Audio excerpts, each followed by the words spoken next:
अस्सलाम वालेकुम everyone, welcome to Farwa Khalid novels. कैसे हैं आप सब? उम्मीद करती हूँ आप सब बिल्कुल खैरियत से होंगे। आज फिर मैं हाजिर हुई हूँ तशना गियां कलम फरवा खालिद किस्त नंबर 19 के साथ।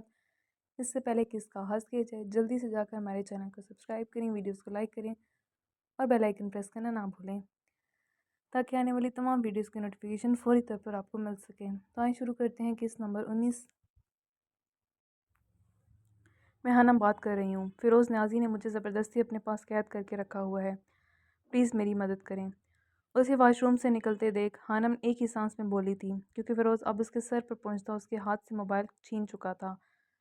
हानम ने वहां से हटना चाहा था, मगर उसकी कलाई फ़िरोज़ की गिरफ्त में कैद हो चुकी थी।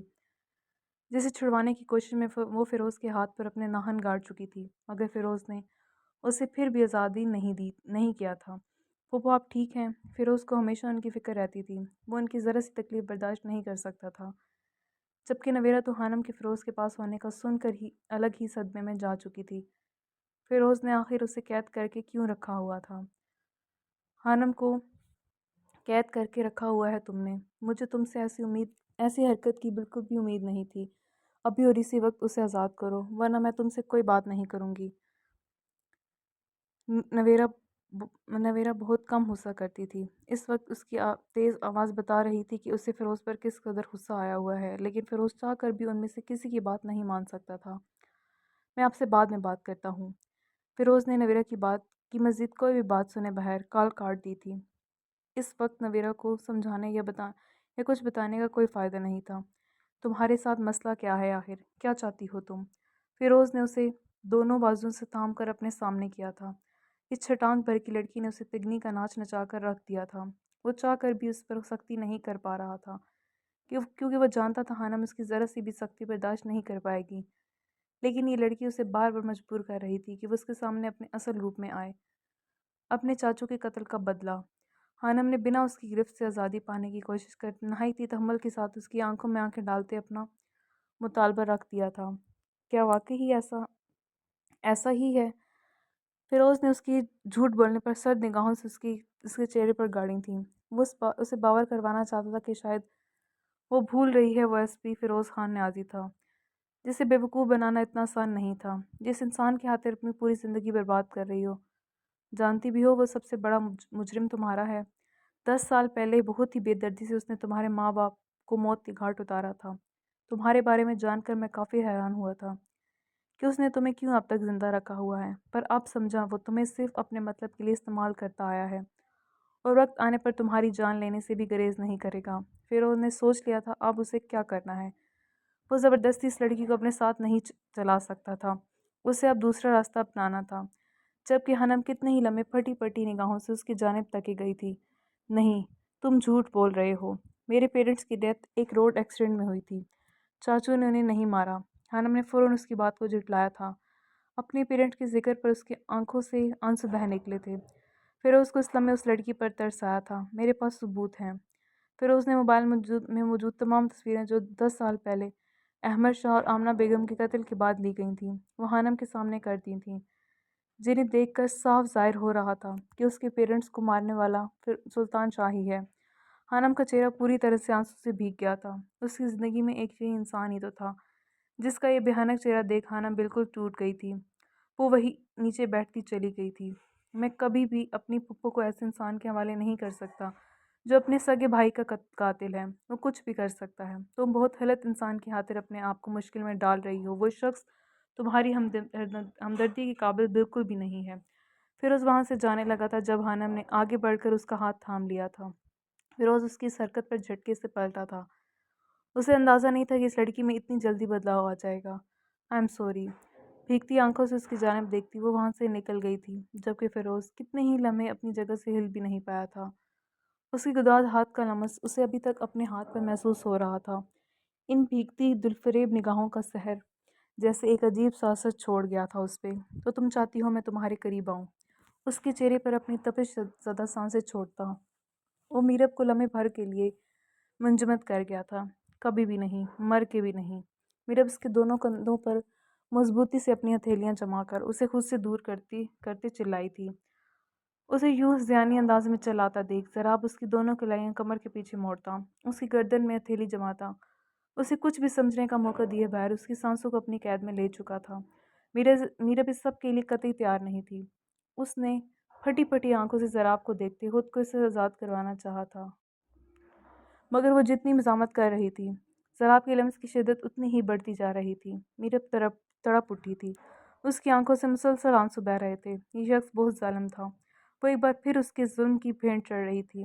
वो जितना गुस्सा और तैश दिखा रही थी, ज़राब उतनी ही नरमी से उसे खुद में समेट रहा था।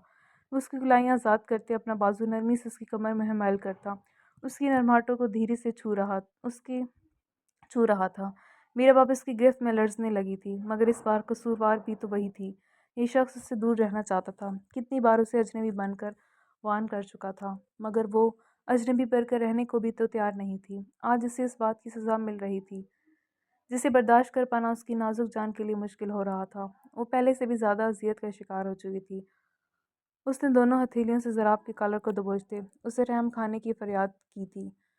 मीरब को अब सांस नहीं आ रही थी। उसका पूरा वजूद बुरी तरह से लरज़ रहा था। जब उसकी सांसों को आज़ादी बख्शते ज़राब उसके लरज़ते कांपते वजूद को कीमती मता की तरह अपने सीने में भेज गया था। मीरब अब भी उससे दूर होने की कोशिश करती उसके सीने पर मुक्के बरसा रही थी। उसकी गर्दन को बुरी तरह ज़ख्मी कर चुकी थी। मगर वो शख्स बहुत बेरहम और खुदगर्ज़ था। आज भी सिर्फ अपनी हर्ज़ पूरी कर रहा था। मुझे लगता है आज के लिए इतना सबक काफ़ी है। अब तुम कोई भी ऐसी बेवकूफ़ी करने से पहले 1000 बार सोचोगी। ज़राब ने उसके चेहरे से चिपके बालों को पीछे हटाते अपनी सीने पर रख के उसके चेहरे को देखते तंज़िया लहजे में कहा था।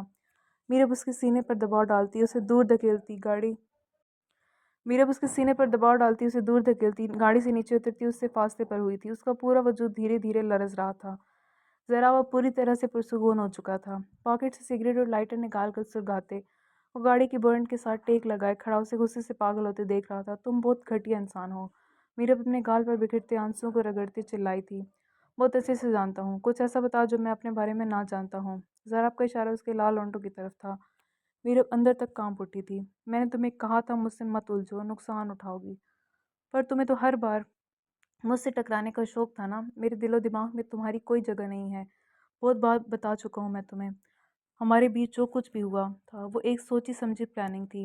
अब मुझे आइडिया नहीं था कि तुम इतनी जल्दी मेरी मोहब्बत में गिरफ्तार हो जाओगी और इस कदर भरोसा करने लगोगी। इस वक्त भी तो मैं तुम्हारा दुश्मन ही था। तुम अपनी फीलिंग के मामले में इतनी कमज़ोर निकली। अपनी गलती तुम मेरे ऊपर नहीं डाल सकती। मैं तो शुरू से ऐसा ही ज़राब खान न्याज़ी हूँ जो अपने ख़ानदान की खातिर कुछ भी कर सकता है। कुछ भी। ज़राब न्याज़ी एक बार फिर सफाकी पर उतर आया था। ये शख्स ऐसे ही पल पल अपने रूप बदल कर उसके दिल का खून कर देता था। मीरब की आंखें मज़ीद शिद्दत से बरसने लगी थीं, जो देख कर भी उस शख्स को कोई फ़र्क नहीं पड़ा था। मेरी बद्दुआ है तुम्हारे लिए ज़रा खान न्याज़ी। एक दिन तुम्हें भी मुझसे ऐसे ही मोहब्बत होगी। तुम मुझे पाने के लिए तड़पोगी, मगर तुम्हारे पास नहीं आऊँगी। मौत को गले लगा लूँगी, पर तुम्हारे पास नहीं आऊँगी। मेरी ये आहें और सिसकियाँ तुम्हारा पीछा ज़िंदगी भर नहीं छोड़ेंगी। मीरब की हालत इस वक्त नहायत ही काबिल रहम थी, जबकि उसकी दी जाने वाली बद्दुआ सामने खड़े शख्स के दिल को कई टुकड़ों में बांट गई थी। मगर उसके बावजूद वह पत्थर बना वहीं खड़ा रहा था। वो उसके सामने ऐसे ही ज़ाहिर कर रहा था जैसे उसे मीरब की किसी भी बात से फ़र्क नहीं पड़ा। मीरब की गाड़ी उसके करीब आन रुकी थी। मीरब ने दोबारा एक नज़र भी नहीं डाली थी उस पर। उसकी गाड़ी में बैठती ही गाड़ी तेज़ रफ्तारी से चलती ज़राब की निगाहों से ओझल हो चुकी थी। उसके जाते ही इस पत्थर बने शख्स के वजूद में हलचल सी हुई थी। वो पलटा था और पूरी कुव्वत से हथेली का मुक्का बनाकर गाड़ी के बॉनेट पर रसीद कर गया था। वो रुका नहीं था। कितनी ही बार ये अमल जारी रखा था। उसकी आंखें खौफनाक हद तक लाल हो चुकी थीं। ज़रावा खान न्याज़ी जो दुनिया वालों के लिए एक बहुत बड़ी शख्सियत थी, वो शख्स अंदर से कितना टूटा बिखरा हुआ था, ये बात कोई नहीं जानता था। ये कहानी 3 टूटे हुए तारों की थी, जिनकी पहचान अभी तक कोई नहीं कर पाया था। आज ज़िंदगी में पहली बार किसी ने इस तरह इरशान खान न्याज़ी की बात टोक कर उसे ऑर्डर दिया था, जिसका रिएक्शन तो यही बनता था कि इरशान ऐसी गुस्ताखी करने वाले इंसान की अकल ठिकाने लगा देता। मगर हैरत अंगेज़ तौर पर ऐसा नहीं हुआ था। वो वापस मुड़ा था और अपना टॉवल स्टैंड से उतार कर उसकी जाने बढ़ा दिया था। अपनी शय किसी को देखने के लिए भी ना देने वाला उसे अपने हाथों से टॉवल दे चुका था। इस लड़की की मासूमियत उस पत्थर में धीरे धीरे सुराख करना शुरू कर चुकी थी। अर्शियान सीने पर बाजू बांधे जिप से उसे देखता रहा था, जो टॉवल की मदद से अपने आप को कवर करने की कोशिश कर रही थी। شدید ٹھنڈ کی وجہ سے اس کے ہونٹ نیلے پڑ چکے تھے، اوپر سے سامنے موجود شخص کی خوف کی وجہ سے اس سے نگاہیں اٹھانا دشوار ہو رہا تھا۔ وہ مجھے نہیں پتا تھا کہ یہ آپ کا روم ہے۔ مجھے لگا یہ ضراب خان کا روم ہے۔ شانور اس کی غضبناک نگاہوں سے گھبراتی روانی میں وہ بول گئی تھی جو اسے نہیں بولنا تھا۔ ضراب کے روم میں کیوں جانا تھا تمہیں؟ ارشیان کے نقوش میں مزید تناؤ آیا تھا۔ اسے سمجھ نہیں آیا تھا کہ یہ لڑکی زیادہ بیوقوف ہے یا زیادہ معصوم ہے یا بیوقوف۔ وہ میں آپ کو نہیں بتا سکتی۔ شانور کو جھوٹ بولنے کی عادت نہیں تھی، مگر وہ سچ بول کر میرب کا نام بھی نہیں لانا چاہتی تھی۔ مگر وہ یہ بھول چکی تھی اس کے سامنے ارشیان خان نیازی کھڑا ہے۔ ٹھیک ہے، چلو پھر نیچے سب کے سامنے بتا دینا کہ تم ضراب کے روم میں کیا کرنے گئی تھی۔ ارشیان دروازے کی جانب بڑھا تھا۔ وہ یہ بات ہضم نہیں کر پا رہا تھا کہ لڑکی آخر اوپر ان کے رومز بھی جانب کرنے کے آئی تھی، جہاں حویلی کی خواتین کو بھی بنا کسی کام کے آنے کی اجازت نہیں تھی۔ ارشیان کی بات پر شانور کی رنگت زرد پڑی تھی۔ اگر اس کے گھر والوں کو یہ پتہ چل جاتا تو اس کی گردن اڑانے سے پہلے کسی نے بھی ایک لمحے کے لیے بھی نہیں سوچنا تھا۔ میرب کی بچی، کہاں پھنسا دیا مجھے۔ شانور کا دل چاہتا وہ زور زور سے رو دے۔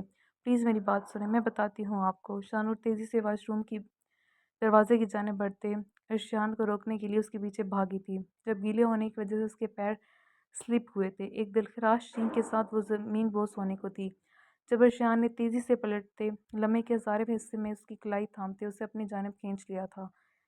شانور گیلے وجود کے ساتھ اس کے سینے سے آن ٹکرائی تھی۔ یہ سب کچھ اتنا اچانک ہوا تھا کہ وہ دونوں ہی کچھ سمجھ نہیں پائے تھے۔ اس کی اداس وجود کا لمس اپنے سینے پہ محسوس کرتی ارشیان کا دل زور سے دھڑکا تھا۔ اس نے جس تیزی سے شانور کو قریب کیا تھا، اس سے بھی زیادہ تیزی سے اسے خود سے اپنے حصار سے آزاد کروا دیا تھا۔ اپنے دل کی یہ تیز دھڑکن اسے خوف میں مبتلا کر گئی تھی۔ اس کے ایک دم چھوڑنے کی وجہ سے شانور دروازے سے جا ٹکرائی تھی۔ اس نے بہت مشکل سے خود کو دوبارہ پھسلنے سے محفوظ رکھا تھا۔ وہ اس کے ایسے کرور انداز کی عادی نہیں تھی، اس لیے وہ اسے زیادہ فیل نہیں ہوا تھا، مگر ارشیان کا چہرہ دوبارہ بتا رہا تھا کہ شانور کا یوں اتنے قریب آنا اس پر گہرا اثر چھوڑ چکا ہے۔ کیوں آئی ہو یہاں؟ اس کے قریب دروازے پر اپنی ہتھیلی جماتے وہ اب کی بار ہضمناکی کے عالم میں دھڑا تھا۔ اس لڑکی کا بار بار اپنے قریب آنا راجپوت خاندان کی کوئی ٹریپ لگ رہا تھا۔ اسے خود سمجھ نہیں آ رہا تھا کہ وہ اس لڑکی کا اتنا لحاظ کیوں کر رہا تھا، اسے اسی حالت میں پکڑ کر نیچے سب کے سامنے کیوں نہیں لے کر جا رہا تھا۔ وہ اس لڑکی کو بدنام کر کے آرام سے راجپوتوں سے اپنا بدلہ پورا کر سکتا تھا، مگر وہ اسے استعمال نہیں کر پا رہا تھا۔ جاری ہے۔ جی گائز، کیسی لگی آپ کو ہماری آج کی کیس؟ کمنٹ سیکشن میں اپنی رائے کا اظہار ضرور کیجیے گا۔ ہمارے چینل کو سبسکرائب کریں، ویڈیوز کو لائک کریں، بیل آئیکن پریس کرنا نہ بھولیں تاکہ آنے والی تمام ویڈیوز کے نوٹیفیکیشن آپ کو مل سکیں۔ اپنا بہت سارا خیال رکھیں، دعا میں یاد رکھیں۔ جلد ہی حاضر ہوں گے نئی کس کے ساتھ۔ خدا حافظ۔